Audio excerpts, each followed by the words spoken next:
আসসালামু আলাইকুম। খুলনার গ্রামগুলো প্রকৃতির অপার সৌন্দর্যে ভরপুর। এখানে রাস্তার এক পাশে মাটির ঘর, আরেক পাশে সবুজ ধানক্ষেত যেন মনকে শান্ত করে দেয়। সকালে পাখির ডাক, দুপুরে খালে বিলে নৌকার শব্দ, আর বিকেলে সূর্য ডোবার দৃশ্য, সব মিলিয়ে খুলনার গ্রাম মানে এক টুকরো শান্তির নাম। বিশেষ করে সুন্দরবনের কাছাকাছি যেসব গ্রাম রয়েছে, সেখানে প্রকৃতি যেন নিজ হাতে সাজিয়ে রেখেছে এক মোহময় পরিবেশ। গ্রামের মানুষজন অতিথিপরায়ণ ও সরল, আর জীবনযাত্রা ধীর ও শান্তিপূর্ণ। এক কথায় খুলনার গ্রাম মানেই প্রকৃতির সাথে মিশে থাকা এক সাদামাটা অপরূপ জীবন। আজকের এই ভিডিওতে থাকছে খুলনা জেলার কয়েকটি গ্রামের সৌন্দর্য, তাই আমার চ্যানেলটি সাবস্ক্রাইব করে ভিডিওটি সম্পূর্ণ দেখার অনুরোধ রইল।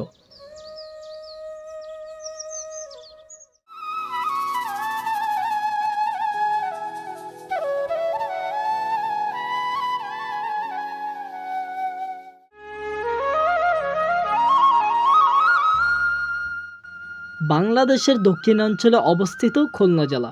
খুলনার অন্যতম একটি উপজেলা হলো পাইকগাছা। খুলনা জেলার প্রাণকেন্দ্র বলা হয়ে থাকে এই পাইকগাছা উপজেলাকে।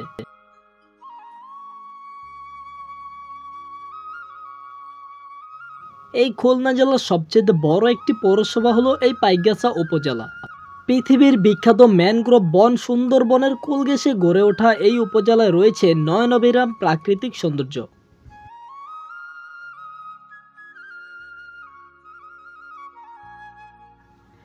এই এলাকার অর্থনীতির মূল উৎসই হচ্ছে মৎস্য শিল্প।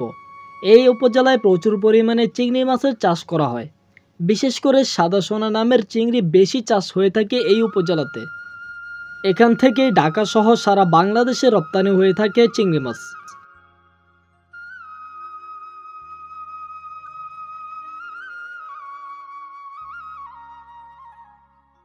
পাইকগাছা উপজেলার একটি ইতিহাসও আছে। 1971 সালের 4 জুলাই এই উপজেলার প্রসিদ্ধ ব্যবসা কেন্দ্র কপিলমুনি বাজারের রায়বাহাদুর বিনোদ বিহারী সাধুর বাড়িতে রাজাকারের ক্যাম্প স্থাপিত করা হয়। 1971 সালের 6 ডিসেম্বর এই রাজাকার ক্যাম্পটি দখলের জন্য যুদ্ধকালীন কমান্ডার রহমতুল্লাহ দাদু ও তার সহযোগী ইউনুস আলী সহ বেশ কয়েকজনের নেতৃত্বে অভিযান শুরু করেন। 3 দিন একটানা যুদ্ধের পর রাজাকার ও শান্তি কমিটির 156 জন সদস্যকে হত্যার মাধ্যমে 9 ডিসেম্বর যুদ্ধের অবসান হয়। 7 নভেম্বর 1982 সালে প্রশাসনিক বিকেন্দ্রীকরণের আওতায় পাইকগাছা উপজেলায় উন্নীত হয়।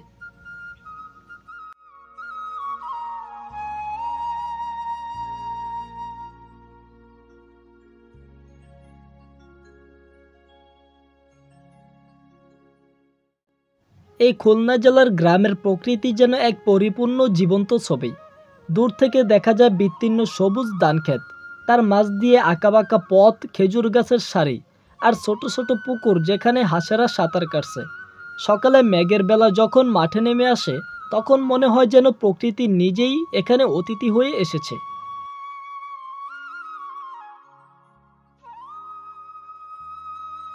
আপনি যদি এই গ্রামে ঘুরতে আসেন তাহলে আপনার ভীষণ ভালো লাগবে।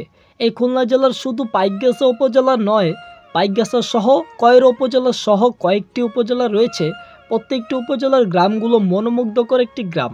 আপনি যদি এখানে এসে কয়েকটা দিন সময় কাটান, আমি আপনাকে গ্যারান্টি দিয়ে বলতে পারি যে আপনার মন ভালো হয়ে যাবে। এখানকার জায়গাগুলো এত সুন্দর, যা সত্যিই দেখার মতো।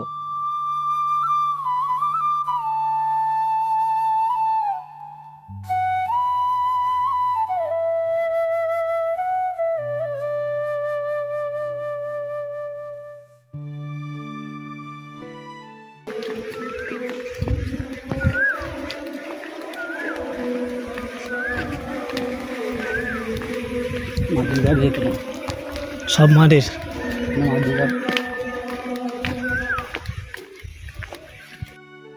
বর্ষাকালে গ্রামের খাল, বিল, নদী নালা টলমলে জলে ভরে ওঠে।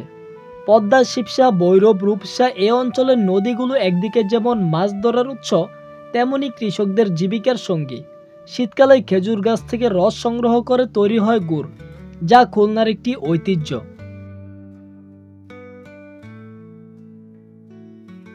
খুলনার গ্রামবাসীদের প্রধান পেশাই হচ্ছে কৃষি। ধান, পাট, সরিষা, তিল, শাকসবজি ইত্যাদি চাষ করা হয় এখানে। তবে এখানকার একটি গুরুত্বপূর্ণ অর্থনৈতিক দিক হলো মৎস্য ও চিংড়ি চাষ।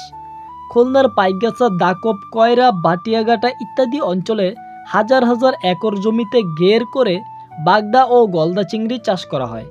এই চিংড়ি শুধু দেশেই নয়, বিদেশেও রপ্তানি হয়, যাকে স্থানীয়ভাবে বলা হয় সাদা সোনা। এছাড়াও গৃহপালিত পশু পাখি পালন, নার্সারি ব্যবসা এবং ক্ষুদ্র শিল্পেও বহু মানুষ নিয়োজিত। নারীরা পাটজাত পণ্য, পিঠাপুলি ও হস্তশিল্পের কাজ করে বাড়তি আয় করেন। খুলনার এই গ্রামগুলোতে এখনও প্রচুর মাটির ঘর, টিনের ঘর, খড়ের চালা দেখা যায়। তবে ইটবালুর আধুনিক বাড়িও এখানে বেশি বেশি হচ্ছে। গ্রামের রাস্তাগুলোর বড় একটি অংশ এখন ইট বা পিচ ঢালা করা, যার ফলে যাতায়াত সহজ হয়েছে অনেকটাই। সামাজিক জীবনের কেন্দ্রবিন্দু হলো মসজিদ, মন্দির, হাটবাজার, বিদ্যালয় ও চায়ের দোকান। অনেক গ্রামের পাশেই রয়েছে সাইক্লোন সেন্টার ও বাঁধ, কারণ উপকূলীয় এই অঞ্চলে ঘূর্ণিঝড় ও জলোচ্ছ্বাস একটি বড় চ্যালেঞ্জের বিষয়।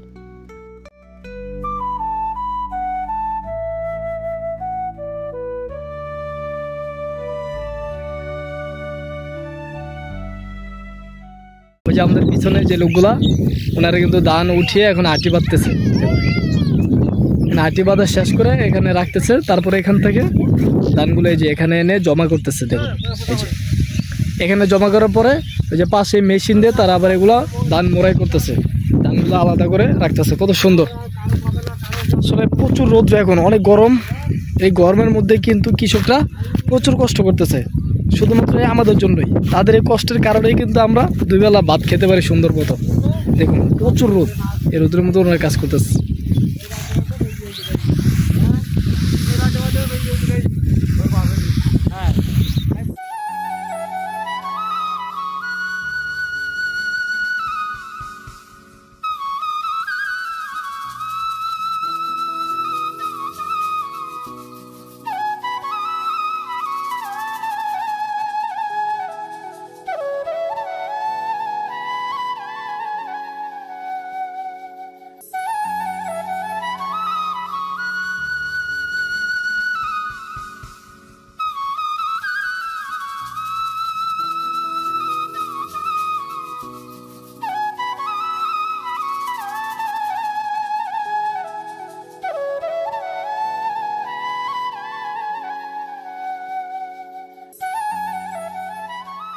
ভাই মিল্লা মাছ ধরতেছে, ওই যে দেখুন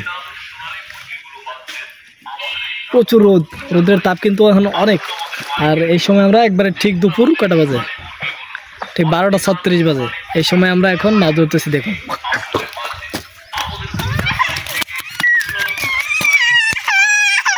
এই যে দেখুন আরেকটা ধরছে, এটা ছুটে গেছে তেলাপিয়া।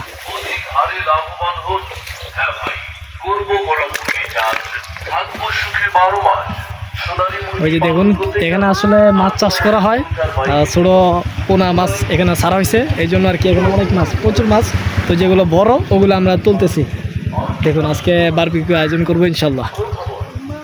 ওই যে আমার ভাই কত কষ্ট করে জাল ফেলছে। তোমরা কি মাছ তুলতেছ? মাছ ধরো তোমরা?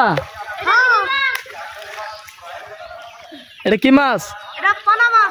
হ্যাঁ কোনো মাছ নিয়ে আসো, বড় ফালা দাও।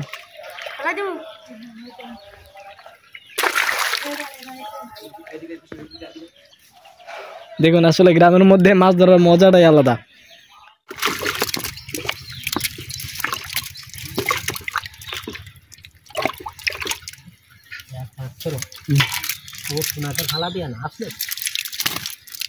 আমি পরিচিত হয়ে গেছিলাম পরে।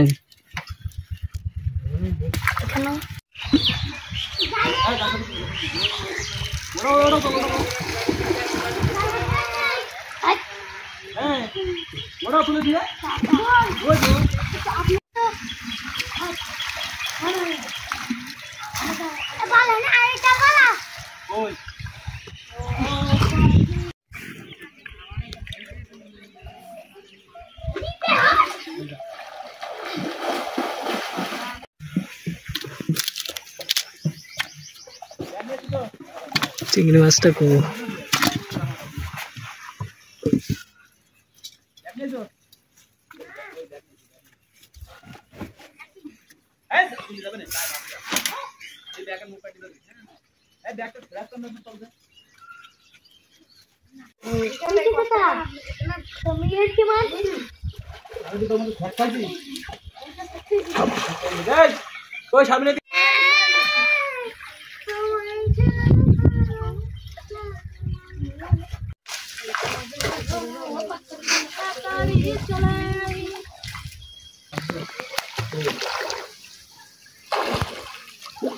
এলাকা মাছটা পড়লি এবার ভাই তুমি তো খালি আছে একটা আছে মাছ তো ওই জাল সব মাছটা গেরুলি সব আপনি ফালে না কি মাছ তুই লাস্টি এবার মাছ ধরছ এবার ফালাইও না এবার এই জায়গায় দাও কেউ দেবে কাটতে আমারে বিজাইতেছ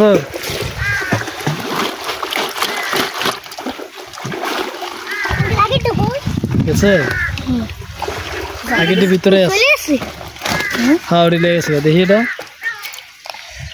এই মাছটা সুন্দর আছে রাখো রাখো আরেকটা না আনছে এটা কো কি মাছ এটা এটা আর আছে দেখি আরেকটা এটা কি শোল শোল না রে এটা কি বলতে লাটা হ্যাঁ এটা অনেক পিছলা এটা দুইবার সিটে আছে দে যাও যাও যাও দেখলো যাও লাভ দাও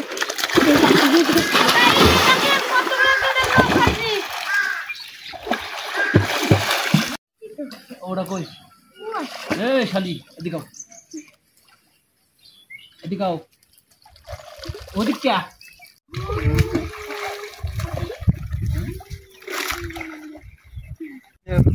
স্যার স্যার আরে এটা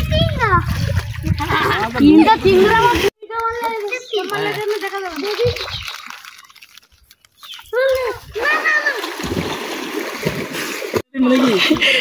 জাল মারবে এ ভাই মারে কি ছেড়ে দেবো এবার বলো না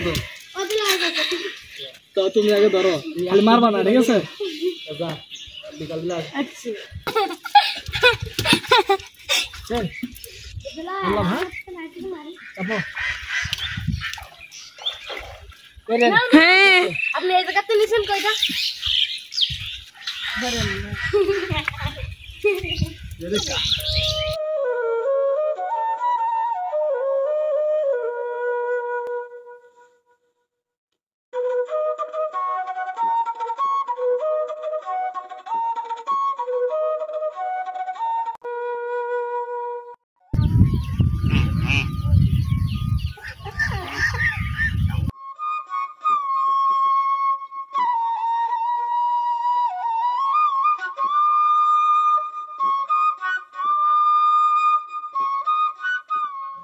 এই খুলনা জেলার গ্রামাঞ্চল শুধু একটি ভৌগোলিক অঞ্চলই নয়, এটি ইতিহাস, ঐতিহ্য, সংগ্রাম ও সম্ভাবনার এক অপূর্ব মিলনস্থল। এখানকার মানুষ যেমন প্রকৃতির সঙ্গে যুদ্ধ করে টিকে আছে, ঠিক তেমনি নিজের ঐতিহ্যকেও ভালোবেসে আগলে রেখেছে। খুলনার প্রতিটি গ্রাম যেন এক একটি জীবন্ত গল্প, যেখানে জীবন ছুটে চলে ধানক্ষেত, খাল ও মানুষের স্বপ্নের মাঝখান দিয়ে।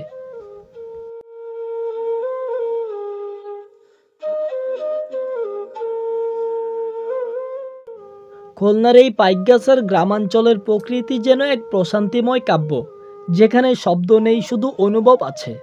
এখানে ভোরের সূর্য ওঠে ধান ক্ষেতের ওপারে, সোনালি আলো ছড়িয়ে পড়ে গ্রামের মেঠো পথে। শিশির ভেজা ঘাসে পা ফেলে হাঁটলেই মনে হয় যেন প্রকৃতির কোল জুড়ে হাঁটছে।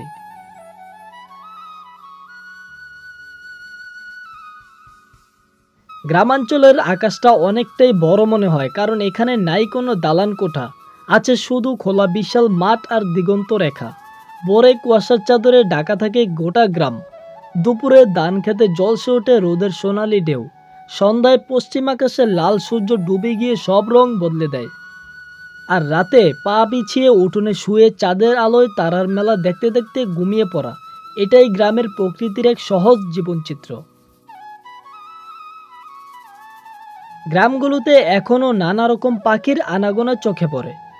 দোয়েল, শালিক, কাকতাড়ুয়া, বউকতাকৌ, মাছরাঙা সহ অনেক রকমের পাখি দেখা যায় ভোরবেলা। বিলে কখনো দেখা যায় সারস পাখি, আবার কখনো বা বক পাখির দেখা মেলে, যারা ধীরে ধীরে হেঁটে বেড়ায়। গ্রামের পুকুরে শাপলা ফুল ফুটে থাকে, কচুরিপানার বেলায় বসে থাকে পাখি। সব মিলিয়ে গ্রামটা যেন এক মনোমুগ্ধকর পরিবেশ, যেখানে গেলে মন ভালো হয়ে যায়।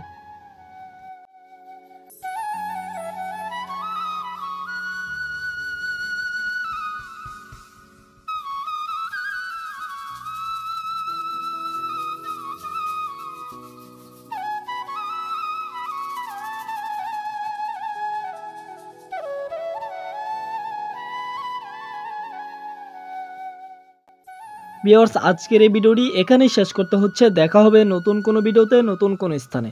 তার আগ পর্যন্ত সবাই ভালো থাকবেন, সুস্থ থাকবেন, আর আমার জন্য একটু দোয়া করবেন। আর আমার ভিডিওটি যদি আপনার কাছে একটু বেশি ভালো লেগে থাকে তাহলে চ্যানেলটি সাবস্ক্রাইব করে পাশের বেল আইকনটি ক্লিক করে রাখুন। আর নেক্সটে কোথায় দেখতে চান কমেন্ট করে জানিয়ে দিন, আমি সেখানেই যাওয়ার চেষ্টা করব ইনশাআল্লাহ। আল্লাহ হাফেজ।